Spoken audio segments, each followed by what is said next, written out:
इस 5 वर्षों में झारखंड सरकार भले ही अस्थिर होते होते स्थिर हो गई हो, मगर झारखंड के जो कर्मचारी हैं वो अपने आप को अस्थिर महसूस कर रहे हैं। सबसे पहले सहायक पुलिस जो है आंदोलन करती है, फिर मनरेगा कर्मी आंदोलित है झारखंड में, उसके बाद अब झारखंड के तमाम मुख्यालयों के और तमाम सरकारी कार्यालयों के जो कर्मचारी हैं वो आंदोलित है, वो अनिश्चितकालीन आंदोलन पे है। हम उनसे ही समझेंगे कि क्या उनका आंदोलन है और क्यों आंदोलन कर रहे हैं, सरकारी कार्य को क्यों रोक रखे हैं, क्यों आम जनता के कार्यों को नहीं करना चाहते हैं, आखिर उनकी मांगे क्या है। पहले एक तस्वीर उन आंदोलनकारियों की समझ लीजिए जो झारखंड के तमाम मुख्यालयों से हैं। हालांकि जमशेदपुर मुख्यालय के जो कर्मचारी हैं वो साफ तौर पे अपनी मांगों को बताते हैं और कहते हैं कि सरकार हम लोग के साथ कुछ सौतेला व्यवहार कर रही है। क्या व्यवहार कर रही है, हम इन्हीं से समझने का प्रयास करेंगे। भैया आप थोड़ा बताइए ना, क्या एक्चुअल में मामला आप लोग का कि आप लोग अनिश्चितकालीन हड़ताल पे चले गए हैं,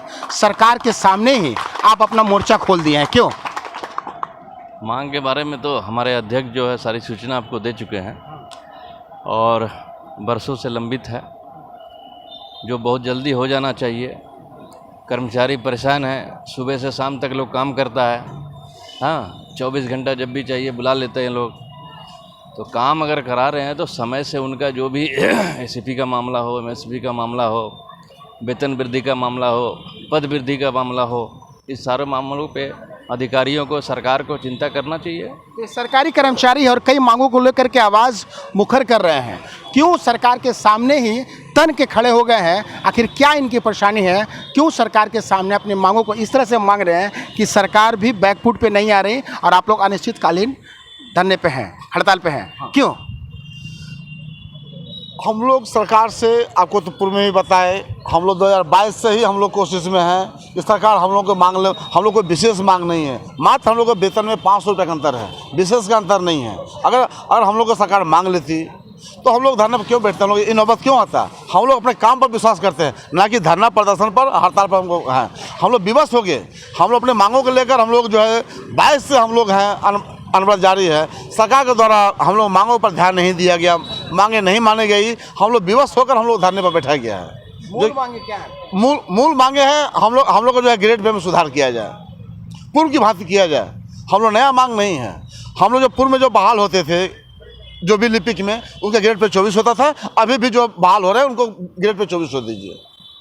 हम लोग जो पद नाम चेंज कर दीजिए, पद नाम चेंज करने में सरकार से कोई इसमें जो है कोई वेतन बढ़ोतरी कोई बात नहीं, कोई दिक्कत की बात नहीं है। ये बात नहीं कि कुछ खाली पद नाम जो लिपिक है उसको सहायक बोले करने के लिए। आपकी मांगे कुछ भी हो, हाँ। लेकिन सरकार के सामने तो आप खड़े हो गए ना, हाँ। जो सरकार आपको वेतन देती है, हाँ। जो सरकार आज तक आपको मान सम्मान दी है, हाँ। वही सरकारी कार्य को आप लोगों ने रोक रखा है, हाँ। ये ठीक है? जनता का नुकसान हो रहा है। हम काम रोकने की पर या जनता को परेशानी हो, हम लोग इसका कभी पक्षधर नहीं है। हम लोग अगर सरकार अगर इसमें जवाबदेह रहती, अगर हम लोग को प्रति रहता तो हम लोग 2 साल से कर रहे थे, हमको वार्ता के लिए बुलाते हैं। 14 को हम लोग गए धरना पर, राष्ट्रपति वहाँ पर राजभवन में धरना दिए हम लोग। तो अगर सरकार हम लोग मामला को संज्ञान में लेते तो वो हम लोग वार्ता करके हम लोग को हड़ताल पर जाने का मौका नहीं देते। हम लोग आज से हड़ताल पर जो 14 तारीख को निर्णय लिए हैं, अब पूर्व से भी हम लोग दे दिए हैं। हम लोग सरकार को अल्टीमेटम दिए थे कि अगर हमारी मांगों पर आप लोग सहानुभूति विचार नहीं कीजिएगा तो हम लोग मजबूरन धरना पर जाना पड़ेगा। हम लोग अचानक धरना पर नहीं आए, हम लोग अल्टीमेटम देकर धरना पर आए हैं। पूरे राज्य में चल रहा है? पूरे राज्य में 24 जिला में। कब खत्म हो, कैसे खत्म? जब तक सरकार हमारी मांगों को मांग नहीं लेती तब तक हमारा धरना अनवरत जारी रहेगा। देखना काफ़ी दिलचस्प होगा कि सरकारी कर्मचारी बैकफुट पे आते हैं या उनका डिमांड पूरा होता है, या सरकार बैकफुट पे आकर के इनकी जो मांगे हैं उनको पूरी करती है। अपने सहयोगी नवीन प्रधान के साथ इंद्रजीत सिंह, समाचार प्लस, जमशेदपुर।